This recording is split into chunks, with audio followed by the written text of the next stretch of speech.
हाँ तो चलो यार बात करते हैं सेकंड पार्ट की, हमारे इस चैप्टर दो बैलों की कथा का। तो फिर सेकंड पार्ट क्या कहता है, आओ देखते हैं। दूसरे दिन झूरी का साला फिर आया और बैलों को ले चला। अब कि उसने दोनों को गाड़ी में जोता, यानी कि अब दूसरे दिन अब वो बैल वापस आ गए हैं। अब क्या करते हैं कि अगले दिन फिर से झूरी का साला आ जाता है, झूरी यानी कि उनका वही मालिक।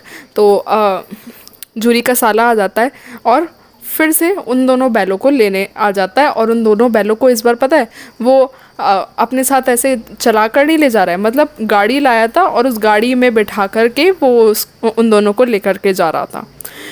दो चार बार मोती ने गाड़ी को सड़क की खाई में गिराना चाहा, पर हीरा ने संभाल लिया। वो ज़्यादा सहनशील था। मतलब दो बैल थे, एक बैल का नाम मोती, एक का नाम हीरा।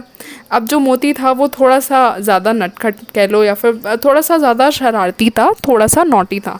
और जो हीरा था वो ज़्यादा सहनशील था और ज़्यादा शांत था। ठीक है, तो दो बैलों में से अब मोती को क्या होता था, बहुत जल्दी गुस्सा आ जाता था। तो इस वजह से गाड़ी को उसने कई बार सड़क की खाई में गिराना भी चाहा, लेकिन हीरा ने उसे शांत कर दिया। मतलब ऐसे ही कि मतलब गुस्सा मत कर वगैरह वगैरह कहा होगा। उसका दोस्त था भाई। संध्या समय घर पहुंचकर उसने दोनों को मोटी रस्सियों में बांधा और कल की शरारत का मज़ा चखाया। फिर वही सूखा भूसा डाल दिया, अपने दोनों बैलों को खली चूनी सब कुछ दी। अब देखो उसने क्या किया, मोटी रस्सी से बांध दिया। इस बार क्या कि नहीं, इस बार नहीं भागने दूंगा। तो इस बार उन दोनों बैलों को मोटी रस्सियों में बांध दिया और फिर दे दिया उसे उन दोनों को सूखा चारा दे दिया, ताकि ये अपनी मतलब जो इन्होंने किया है, ये भाग गए थे, इस सब का वो करें, वो मतलब पछतावा हो उन्हें एक तरीके से कि वो क्यों भागे आखिर, है कि नहीं। दोनों बैलों को और हाँ ये बात और ध्यान रखना, खली चूनी ये सब चारा है, ठीक है। चारे को यहाँ पे प्रेमचंद जी खली चूनी ये सब जो ज़्यादातर उत्तर प्रदेश या फिर नॉर्थ इंडिया के जो गांव वगैरह होते हैं वहाँ पर इस तरीके की भाषा का गांव वगैरह में ज़्यादा यूज़ होता है, या फिर स्थानीय भाषा के रूप में इसको बहुत ज़्यादा यूज़ किया जाता है। तो फिर आप इस बात का ज़रूर ध्यान रखें। दोनों बैलों का ऐसा अपमान कभी ना हुआ था। झूरी इन्हें फूल की छड़ी से भी ना छूता था। उसकी टिटकार पर दोनों उड़ने लगते थे। यहाँ मार पड़ी, आहत सम्मान की व्यथा तो थी ही, उस पर मिला सूखा भूसा। अब देखो, कभी झूरी ने यानी कि इनका जो पहला मालिक था, कभी उसने इनको मारा तक नहीं, फूल की छड़ी से भी नहीं छुआ, यानी कि बिल्कुल भी नहीं मारा, बिल्कुल भी इनको चोट पहुंचाने की कोशिश नहीं करी। लेकिन यहाँ पे मार पड़ रही थी, सम्मान जाता हुआ दिख रहा था, और साथ ही साथ खाने को क्या दिया जा रहा था, सूखा भूसा दिया जा रहा था। ये और ज़्यादा गुस्सा आ रहा था इस वजह से दोनों बैलों को। नाद की तरफ आंखें तक ना उठाई। नाद यानी वही जो मतलब एक तरीके का ड्रम होता है जिसके अंदर गाय भैंस वगैरह को चारा डाल करके दे दिया जाता है और वो उसमें से खा लेते हैं। तो नाद की तरफ उन्होंने आंख भी नहीं उठाई, मतलब एक तरीके से अपना भी ईगो दिखा दिया कि हाँ भाई हम भी नहीं खा रहे। दूसरे दिन गया ने बैलों को हल में जोता, पर इन दिन दोनों ने जैसे पाँव न उठाने की कसम खा ली थी। अब दूसरा दिन आया। अब यहाँ पे हल चलाने के लिए मतलब जो खेत था उसे जोतने के लिए हल में जोता होगा बैलों को। अब जो बैल थे, अब इन दोनों ने क्या कर दिया, ये भी अड़ियल थे कि हम भी पैर नहीं चलाएंगे, ज़रा भी पैर नहीं उठाएंगे, हम भी बिल्कुल भी, मतलब गया कौन है इसमें, साला है किसका, झूरी का, और ये अपने साथ ले आया था इन बैलों को। तो अब इन बैलों को क्या कर रहा था, एक तरीके से वही काम ले रहा था इनसे, और लेकिन इन दोनों ने काम ना करने की कसम खा रखी थी। वो मारते मारते थक गया, पर दोनों ने पाँव न उठाया। एक बार जब उस निर्दयी ने हीरा की नाक पर खूब डंडे जमाए तो मोती का गुस्सा काबू के बाहर हो गया। हल लेकर भागा। हल, रस्सी, जुआ, जोत सब टूट टाट कर बराबर हो गया। गले में बड़ी बड़ी रस्सियाँ ना होती तो दोनों पकड़ाई में ना आते। हीरा ने मूक भाषा में कहा, भागना व्यर्थ है। मोती ने उत्तर दिया, तुम्हारी तो इसने जान ही ले ली थी, अब की बड़ी मार पड़ेगी। पढ़ने दो, बैल का जन्म लिया है तो मार से कहाँ तक बचेंगे। गया 2 आदमियों के साथ दौड़ा आ रहा है, दोनों के हाथों में लाठियां हैं। ये यहाँ पे कॉन्वर्जेशन चल रही है इन दोनों बैलों की, ठीक है। मोती बोला, कहो तो दिखा दूं कुछ मज़ा, मैं भी लाठी लेकर आ रहा है। हीरा ने समझाया, नहीं भाई खड़े हो जाओ, मुझे मारेगा तो मैं 1-2 को गिरा दूंगा। अब यहाँ पर जैसा कि हमारे को इनकी बातों से पता चल ही रहा है कि हीरा बड़ा सहनशील है, बड़ा सीधा साधा सा है, लेकिन जो मोती है वो बिल्कुल भी ये सब सहने वालों में से नहीं है, बड़ा गुस्से में रहने वालों में से, और मतलब गलत को गलत एकदम उंगली उठाकर कहने वालों में से, बिल्कुल कह लो कि ज़्यादा चंचल है। कौन? मोती, ठीक है। फिर आइए अपने नेक्स्ट पेज पे।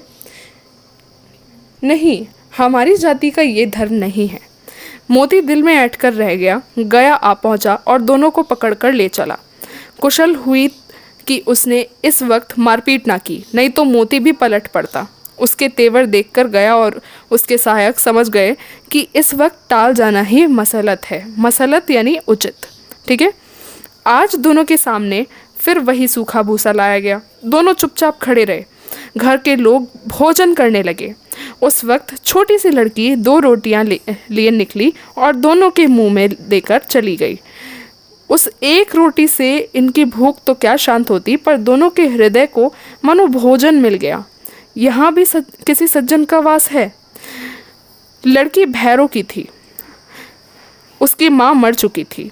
सौतेली माँ उसे मारती रहती थी, इसलिए इन बैलों से उसे एक प्रकार की आत्मीयता हो गई थी। आत्मीयता का मतलब होता है एक तरीके की फैमिलियरिटी, यानी कि एक तरीके से कह लो अपनापन, ठीक है। मतलब मतलब वो जो लड़की है वो भी इतना झेलती है, उसकी एक सौतेली माँ है उसे इतना मारती है, उसकी अपनी माँ नहीं है, और जब वो इतना कुछ झेलती है तो उसको उनकी हालत समझ आ रही है कि वो भी अपने जो मालिक है, जो उनका प्यारा सा मालिक था झूरी, उससे बिछड़ गए हैं। अब जे गया है उसको ये बिल्कुल भी पसंद नहीं करते, लेकिन तब भी ये इन्हें मारता है, इनको सूखा भूसा देता है, तब भी इनको इतना कुछ सह रहे हैं, और ऊपर से सम्मान भी नहीं करता बिल्कुल भी। तो एक तरीके से वो लड़की जो थी ना, इनसे बहुत कुछ रिलेट कर पा रही थी, ठीक है।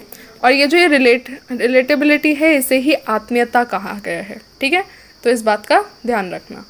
अब बात आती है अगले पेज की। तो आइए अगले पेज देखते हैं क्या कह रहा है। दोनों दिन भर जोते जाते, डंडे खाते अड़ते, शाम को थान पर बांध दिए जाते और रात को वही बालिका उन्हें 2 रोटियां खिला जाती। अब दोनों दिन भर पूरा खेत में काम कर रहे हैं, पूरा हल चला रहे हैं, और लेकिन वो भी कौन सा पूरे उनका मतलब पूरा कोऑपरेट कर रहे थे गया के साथ? नहीं, दोनों बैल बिल्कुल भी कोऑपरेट नहीं कर रहे थे गया के साथ, और दोनों बिल्कुल इतने अड़ियलता दिखा रहे थे कि बिल्कुल इतनी मार पड़ती थी फिर भी अड़ियल रहते थे कि हमें अपने मालिक, अपने पुराने मालिक झूरी के पास जाना ही है। क्यों? क्योंकि वो तो अपने पुराने मालिक से ही प्यार करते थे, है ना। शाम को थान पर बांध दिए जाते और रात को वही बालिका उन्हें 2 रोटियां खिला जाती। अब शाम को थान का मतलब होता है भोजन करने की जगह, ठीक है। तो थान पर दोनों को फिर से बांध दिया जाता था उन्हीं मोटी मोटी रस्सियों से, और रात को वही बालिका आती और उनको 2 रोटियां खिला जाती। प्रेम के इस प्रसाद की ये बरकत थी कि 2-2 गाल सूखा भूसा खाकर भी दोनों दुर्बल ना होते थे, मगर दोनों की आंखों में रोम रोम में विद्रोह भरा हुआ था। अब देखो, प्रेम के इस प्रसाद की ये बरकत थी। अब ये जो लाइन है अक्सर इसका ना अर्थ स्पष्ट करने को आ जाता है एग्ज़ाम में, तो अब इसको ज़रा ध्यान से देखना। प्रेम के इस प्रसाद की ये बरकत थी, यानी प्रेम का प्रसाद, यहाँ पे जो वो चारा खिला रही है इसे प्रेम का प्रसाद क्यों कहा है? प्रेम का प्रसाद इसलिए कहा है क्योंकि एक तरीके से जो वो आत्मीयता दिखा रही है लड़की, वो इस तरीके से आत्मीयता दिखा रही है कि मतलब वो उन बैलों को जानती नहीं, कभी पहले से उन्हें देखा नहीं, लेकिन तब भी उनकी जो सिचुएशन है, उनकी जो कंडीशन है, उसको समझ पा रही है। वो बेचारे बैल अपने मालिक से इतनी दूर हैं, बिल्कुल भी उनसे अच्छा व्यवहार नहीं हो रहा है यहाँ पे। वो यहाँ पे किसी को अच्छे से जानते नहीं हैं, उनको सम्मान नहीं दिया जा रहा है। अब मान लो आप किसी को जानते नहीं हो और वो आपका एकदम से बेइज्जती करने लग जाए, और वो तो अभी तब भी बेइज्जती तो बेइज्जती, उनको मार पड़ रही है, सूखा भूसा दिया जा रहा है और बहुत ज़्यादा काम कराया जा रहा है। तो वही बात है ना, उनकी ये हालत देख कर के वो लड़की भी थोड़ी सी कह लो कि अपनी सिंपैथी इस तरीके से दिखा रही थी। कैसे सिंपैथी दिखा रही थी? उनको रोटियां खिला करके, ठीक है। तो ये इतना एक तरीके से वो प्रेम था, उस लड़की का वो प्यार था जो कि वो दिखा रही थी दोनों बैलों की तरफ, कि उनका भी जी एकदम भर जाता था कि हाँ भाई, उनको भी ऐसा लगता था कि इस घर में भी केवल गया जैसे ऐसे राक्षस लोग नहीं हैं, लड़की जैसे सज्जन लोग भी हैं, अच्छे लोग भी हैं, ठीक है। बरकत का मतलब होता है वृद्धि, ठीक है, ये बात याद रखना। अब 2 रोटी में कौन सा उनका पेट भरता था, लेकिन फिर भी कम से कम मन भर जाता था कि हाँ भाई, कोई तो है कम से कम जो इस तरीके का है यहाँ पे। तो बड़ा अच्छा लगता था उन्हें, और हाँ भाई, इस बात को वो अपने ध्यान में रख करके दोनों बड़े खुश हो जाते थे अंदर ही अंदर। लेकिन तब भी उनके मन में विद्रोह भरा हुआ था कि हमें इस गया के यहाँ से जाना है। गया कौन है? साला है झूरी का, और झूरी के पास वापस जाना है। एक दिन मोती ने मूक भाषा में कहा, अब तो नहीं सहा जाता हीरा, क्या करना चाहते हो? हीरा बोलता है, एक आध को सींग पर उठाकर फेंक दूंगा, लेकिन जानते हो वो प्यारी लड़की जो हमें रोटियां खिलाती है, उसी की लड़की है जो इस घर का मालिक है। ये बेचारी अनाथ ना हो जाएगी तो मालकिन को ना फेंक दूं? अब अब देखो, मालकिन कौन है? जो उसकी सौतेली माँ है, जो उस लड़की को मारती भी है, वही तो उस लड़की को मारती है। लेकिन औरत जात पर सींग चलाना मना है, ये भूले जाते हो। तुम तो किसी तरह निकलने ही नहीं देते। बताओ, तुड़ाकर भाग चलें? हाँ, ये मैं स्वीकार करता हूँ, लेकिन इतनी मोटी रस्सी टूटेगी कैसे? इसका एक उपाय है, पहले रस्सी को थोड़ा सा चबा लो, फिर एक झटके में जाती है।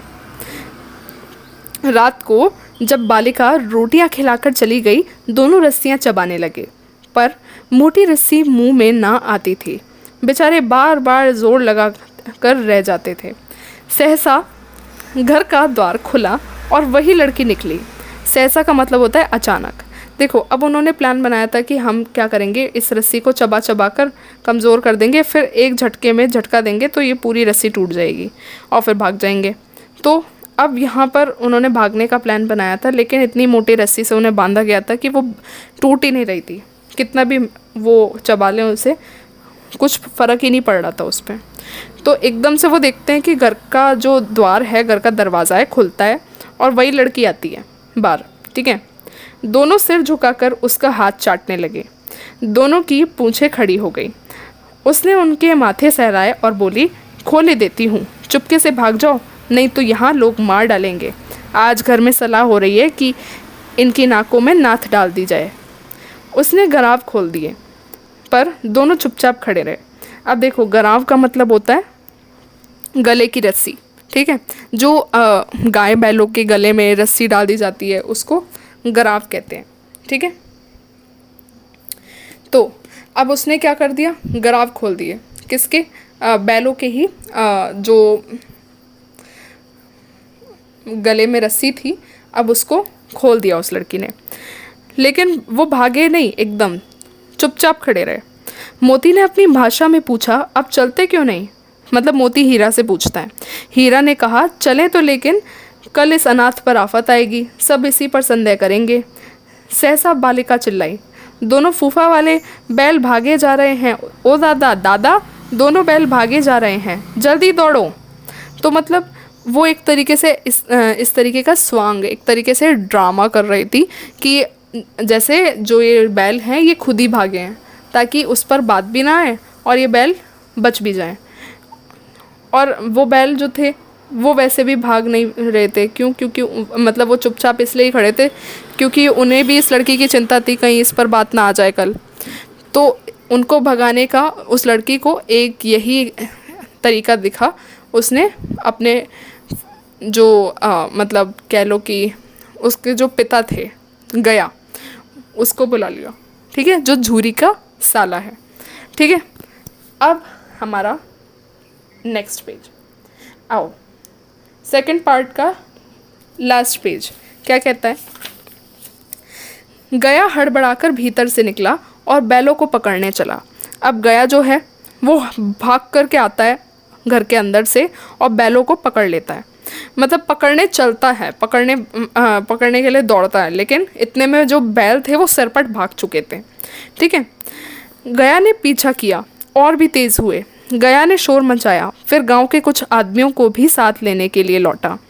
दोनों मित्रों को भागने का मौका मिल गया, सीधे दौड़ते चले गए, यहाँ तक कि मार्ग का ज्ञान ही न रहा। जिस परिचित मार्ग से आए थे उसका यहाँ पता न था।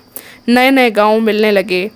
तब दोनों एक खेत के किनारे खड़े होकर सोचने लगे, अब क्या करना चाहिए। हीरा ने कहा, मालूम होता है राह भूल गए। तुम भी बेतहाशा भागे, वही उसे मार गिराना था। उसे मार गिराते तो दुनिया क्या कहती, वो अपना धर्म छोड़ दे, लेकिन हम अपना धर्म क्यों छोड़ें। देखो यहाँ पर देखो कौन बोल रहा है, ये बात कर रहा है हीरा। हीरा कौन है, बड़ा सहनशील, बड़ा समझदार, ये बड़ा अच्छा वाला बैल है। कहता है कि अब हम क्यों मारें उसे, वो अपना धर्म छोड़ सकता है, वो इंसानियत छोड़कर हमें मार सकता है, लेकिन हम अपना धर्म नहीं छोड़ेंगे। भगवान ने हमें सींग इसलिए नहीं दिए कि हम औरों पर उनको चलाते रहें, अपनी ताकत दिखाते रहें। तो देखो कितनी अच्छी बात है, अपने कर्तव्यों का पालन करना चाहिए। यहाँ से हमें ये शिक्षा मिलती है। कई बार एग्ज़ाम में ऐसे भी पूछ लिया जाता है कि इस पंक्ति से हमें क्या शिक्षा मिलती है। आपसे पूछ लिया जाएगा कि वो अपना धर्म छोड़ दे, लेकिन हम अपना धर्म क्यों छोड़ें। इस पंक्ति से, हीरा के द्वारा कथित इस पंक्ति से हमें क्या शिक्षा मिलती है। तो आप यही लिखोगे कि हमें अपने कर्तव्यों का पालन करना चाहिए, हमें अपने धर्म को नहीं भूलना चाहिए, ठीक है। दोनों भूख से व्याकुल हो रहे थे। खेत में मटर खड़ी थी, चरने लगे। रह रह कर आहट ले लेते थे, कोई आता तो नहीं है। मतलब अब मटर दिख गई उन्हें खेत में, भूख लग रही थी, क्योंकि गया ने वैसे भी कुछ अच्छा नहीं दिया था खाने को। खाने में उन्होंने नखरे भी दिखाए थे। क्या किया था कि नाद में मुंह भी नहीं डाला था, बड़े गुस्से में अड़ रहे थे। अब भूख तो लगी रही थी बेचारों को, तो मटर देखकर खेत में चढ़ने लगे और बार बार इधर उधर देख रहे थे कि कोई आ ना जाए, कहीं कोई आ गया तो फिर मार पड़ेगी और पता चला पकड़ ना ले उन्हें, है कि नहीं। तो जब पेट भर गया, दोनों ने आज़ादी का अनुभव किया तो मस्त होकर उछलने कूदने लगे। पहले दोनों ने डकार ली, फिर सींग मिलाए और एक दूसरे को ठेलने लगे। मोती ने हीरा को कई कदम पीछे हटा दिया, यहाँ तक कि वो खाई में गिर गया। तब उसे भी क्रोध आया, संभल कर उठा और फिर मोती से मिल गया। मोती ने देखा खेल में झगड़ा हुआ जाता है तो किनारे हट गया। तो मतलब ऐसे ही आपस में जैसे दोस्त वगैरह आपस में लड़ाई झगड़ा करते रहते हैं, मतलब धक्का मुक्की करते रहते हैं थोड़ी बहुत, इसी तरीके से जो बैल थे, दोनों बैल हीरा और मोती, वो भी आपस में एक दूसरे को धक्का मुक्की कर रहे थे ऐसी खेल खेल में।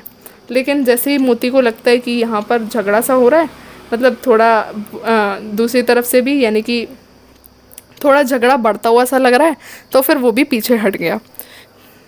तो यहाँ से हमें पता चलता है कि दोनों कितने ज़्यादा आपस में घुले मिले थे, कितने ज़्यादा अपने दोस्ती निभाने वालों में से थे और एक दूसरे के कितने ज़्यादा पसंदीदा और कितने ज़्यादा करीब थे, ठीक है। तो ये हमारा सेकंड पार्ट यहाँ कंप्लीट होता है। हम थर्ड पार्ट अपनी अगली वीडियो में कवर करेंगे। तब तक के लिए फिर से आप हमारी वीडियो को ज़रूर क्लिक करना। बाकी मिलते हैं दोबारा, बाय।